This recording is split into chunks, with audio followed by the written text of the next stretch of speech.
ನಾವು ಮೂರಕ್ಕೆ ಮೂರು ಗೆಲ್ತೀವಿ. ನಾನು ಮೂರು ಕಡೆ ಪ್ರಚಾರ ಮಾಡಿದ್ದೀನಿ. ನನಗೆ ಅಲ್ಲಿ ಜನರ ಸ್ಪಂದನೆ ನೋಡಿದ್ರೆ ಮೂರು ಕಡೆ ಗೆಲ್ತೀವಿ ಅಂತ ವಿಶ್ವಾಸ ಇದೆ.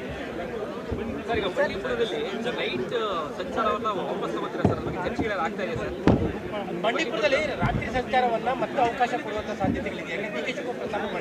ಅದೇನು ಆ ಥರದ ಪ್ರಸ್ತಾವ ಇಲ್ಲ, ಆ ಥರದ ಚರ್ಚೆನೂ ಆಗಿಲ್ಲ, ಪ್ರಸ್ತಾವನೂ ಇಲ್ಲ. ಯಾರು ಡಿ ಕೆ ಶಿವಕುಮಾರ್ ನನಗೆ ಅವರಿಗೆ ಕೇಳಿ, ಡಿ ಕೆ ಶಿವಕುಮಾರ್ ಯಾರು ಹೇಳಿದ್ರು ಅವ್ರನ್ನೇ ಕೇಳಿದ್ರು. ನನಗೆ ಗೊತ್ತಿರೋ ಮಟ್ಟಿಗೆ ಸರ್ಕಾರದ ಮುಂದೆ ಯಾವುದೇ ಪ್ರಸ್ತಾವ ಇಲ್ಲ, ಚರ್ಚೆನೂ ಆಗಿದೆ.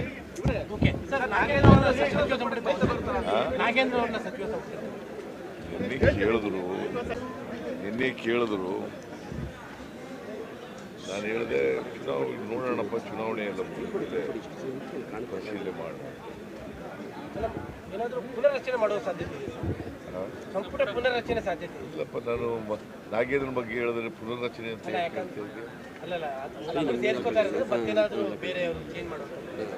ಸರ್, ಈಗ ಸರ್ ನಿನ್ನೆ ಮಹಾರಾಷ್ಟ್ರದ ಚುನಾವಣೆಯಲ್ಲೂ ಕೂಡ ಪ್ರಧಾನಮಂತ್ರಿಗಳು ಮತ್ತೆ ಕಾಂಗ್ರೆಸ್ ಮೇಲೆ ಅಟ್ಯಾಕ್ ಮಾಡಿದ್ದಾರೆ. ರಾಜ್ಯ ಕಾಂಗ್ರೆಸ್ ಮೇಲೆ ಕಾಂಗ್ರೆಸ್ ಅವರು ಹಗಲು ಲೂಟಿ ಮಾಡ್ತಾ ಇದ್ದಾರೆ. ಕರ್ನಾಟಕದಲ್ಲಿ ಸುಳ್ಳು ಹೇಳ್ಕೊಂಡು ಅಧಿಕಾರಕ್ಕೆ ಬಂದು ಹಗಲು ಲೂಟಿಗೆ ತೊಡಗಿದ್ದಾರೆ.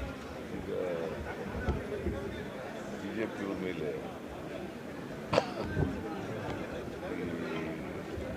ಅನೇಕ ಆರೋಪಗಳು ಬರ್ತಾ ಇದ್ದಾರೆ.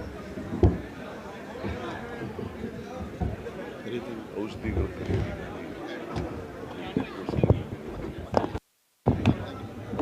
ಅವರು ವರದಿ ಕೊಟ್ಟಿದ್ದಾರೆ. ವರದಿ ಪ್ರಕಾರ ಏನಾಗಿದೆ, PPE ಕಿಟ್ ಎಲ್ಲ ಪರ್ಚೇಸ್ ಮಾಡಿ, ಏನು ಹೇಳ್ತಾರೆ, PPE ಕಿಟ್ ಪರ್ಚೇಸ್ ಮಾಡಿದ್ದಾರೆ. ಅದು 2,147. ಅದು ಸಿಗ್ತಾ ಇರ್ತಕ್ಕಂಥದ್ದು 330 ರೂಪಾಯಿಗೆ ಸಿಗುತ್ತೆ. ಅಷ್ಟೊಂದು ಪರ್ಚೇಸ್ ಮಾಡಿದ್ದಾರೆ. ಅದಕ್ಕೆ ಏನು ಹೇಳ್ತಾರೆ ನರೇಂದ್ರ ಮೋದಿ ಕೇಳಿದ್ರೆ, ಭ್ರಷ್ಟಾಚಾರ ಮಾಡಿರೋರು ಅವ್ರ ಸರ್ಕಾರ. ನಮ್ಮ ಸರ್ಕಾರದಲ್ಲಿ ಯಾವುದೇ ಭ್ರಷ್ಟಾಚಾರ ಮಾಡಿಲ್ಲ, ಮಾಡೋದು ಇಲ್ಲ. ನರೇಂದ್ರ ಮೋದಿಯವರು ಸುಳ್ಳು ಹೇಳ್ತಾರೆ. ಎಕ್ಸೈಸ್ ಡಿಪಾರ್ಟ್ಮೆಂಟಲ್ಲಿ 700 ಕೋಟಿ ಮಾಡಿಬಿಟ್ರು, ಒಂದೇ ₹1 ಮಾಡಿದ್ದೀವಿ ಅಂತ ಪ್ರೂವ್ ಮಾಡಿಬಿಟ್ರೆ ಅವ್ರು ರಿಟೈರ್ಡ್ ಫ್ರಮ್ ಪಾಲಿಟಿಕ್ಸ್. ಅವ್ರು ರಿಟೈರ್ ಆಗ್ತಾರ? ಅವ್ರು ಪ್ರಧಾನಮಂತ್ರಿ ಕೆಲಸ ಬಿಡ್ತಾರ? ಸುಮ್ಮನೆ ಏನೋ ಸುಳ್ಳು ಹೇಳೋದು. ಒಬ್ಬ ಪ್ರಧಾನಮಂತ್ರಿಯಾಗಿ ಸುಳ್ಳು ಹೇಳೋಕ್ಕೂ ಒಂದು ಇತಿಮಿತಿ ಇರಬೇಕಲ್ಲ.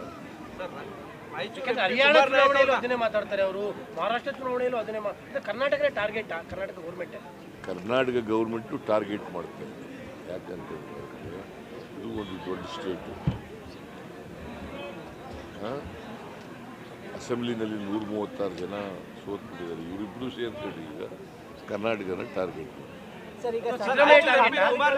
ಸಿದ್ದರಾಮಯ್ಯನೂ ಟಾರ್ಗೆಟ್ಟು, ಕಾಂಗ್ರೆಸ್ ಪಕ್ಷ ಸರ್ಕಾರನೂ ಟಾರ್ಗೆಟ್. ಕುಮಾರ್ ನಾಯಕ್ ಅವ್ರನ್ನ ಇವತ್ತು ಇಡಿ ಮತ್ತೆ ವಿಚಾರಣೆ ಕರೆದಿದೆ ಸರ್. ರಾಯಚೂರು MP ಕಾನೂನು ಪ್ರಕಾರ ಏನು ಮಾಡಬೇಕು ಮಾಡಿ. ಸರ್, ಇಡಿ ಅವರು ಓವರಾಲ್ ಆಗಿ ಹಗರಣ ತನಿಖೆಗಿಂತ ಹೆಚ್ಚಾಗಿ ನಿಮ್ಮ ಪತ್ನಿ 14 ಸೀಟ್ಗೆ ಸಂಬಂಧಪಟ್ಟಂತೆ ಕಾನ್ಸಂಟ್ರೇಷನ್ ಜಾಸ್ತಿ ಆಗಿದೆ ಅಂತ ಅನಿಸ್ತಾ ಇಲ್ಲ. ಯಾಕಂದ್ರೆ ದೇವರಾಜ್ ಅವರು ಕರೆದಿದ್ರು ಮೊನ್ನೆ, ಈಗ ಕುಮಾರ್ ನಾಯಕ್ ಅವರು ಕರೆದಿದ್ದಾರೆ. ಈಗ ಅದು ಒಂದು ಇಡಿ ತನಿಖಾ ಸಂಸ್ಥೆ. ಅವ್ರು ಏನು ತನಿಖೆ ಮಾಡ್ತಾರೆ, ನಾವು ಅಡ್ಡ ಬರಲ್ಲ. ಏನು ತನಿಖೆ ಮಾಡ್ತಾರೆ ಮಾಡಿ. ನೀನು ಕೇಳ್ತಾ ಇದೆಯಲ್ಲ, ಹೊಡೆದೇವ್ರು ನೀನು ಹೇಳಿದ್ರ? ಅಲ್ಲ, ನೀನು ಕೇಳಿದ್ರ? ಮತ್ತೆ ಕೇಳಿದೆ ಯಾಕೆ ಕೇಳ್ತಾ ಇದೆಯಾ? ಒಯ್ಯೋ ರಾಜಕೀಯ ನಿಮಗೆ ನಿಷ್ಪಕ್ಷಪಾತವಾಗಿ ನಡೀತಾ ಇದೆ ಅಂತ ಅನ್ನಿಸ್ತಾ ಇದೆಯಾ? ಈಗ ನಾನೇನು ಹೇಳಲ್ಲ, ಅದ್ರ ಮೇಲೆ ಕಾಮೆಂಟ್ ಏನು ಮಾಡಲ್ಲ. ಬಟ್ ಇಡೀ ಮೂಢ ಕೇಸ್ಗಳು ಎನ್ಕ್ವೈರಿ ಮಾಡ್ತಿರೋದು ಸುಳ್ಳು ಕೇಸ್ಗಳನ್ನು ಮಾಡ್ತಾರೆ. ಸರ್, ನಿನ್ನೆ ಜಮೀರ್ ಅಹಮದ್ ಹೇಳಿದಂಥ ಪದ ನಿಮ್ಗೆ ಏನಾದರೂ ಫಲಿತಾಂಶ ದೃಷ್ಟಿಯಿಂದ ಸಮಸ್ಯೆ ಆಗ್ಬೋದು?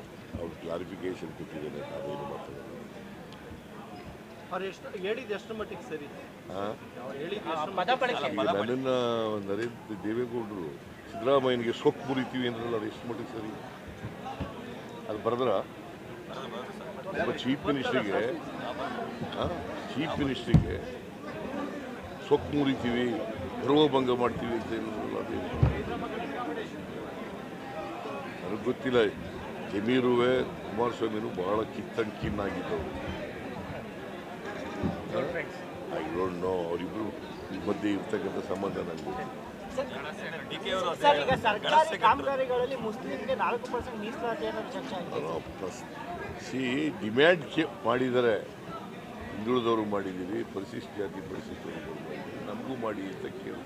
ಬಟ್ ಆ ಥರದ್ದು ಏನೂ ತೀರ್ಮಾನ ಆಗಿಲ್ಲ. ಯಾಕಂದ್ರೆ ಆಲ್ರೆಡಿ ಬಿಜೆಪಿಯವರು ಶುರು ಮಾಡಿಬಿಟ್ಟಿದ್ದಾರೆ.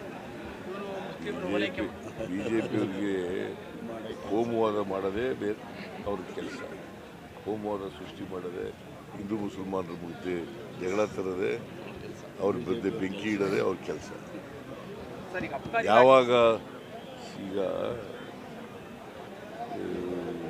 ಶಾಂತಿ ಇರಬೇಕು ಸಮಾಜದಲ್ಲಿ ಅಂತ ಬಯಸಿದ್ದಾರೆ, ಎಲ್ಲರೂ ಕೂಡ ಸೋದರತ್ವದಿಂದ ಬಾಳಬೇಕು ಅಂತ ಯಾವಾಗ ಇಷ್ಟಪಟ್ಟಿದ್ದಾರೆ.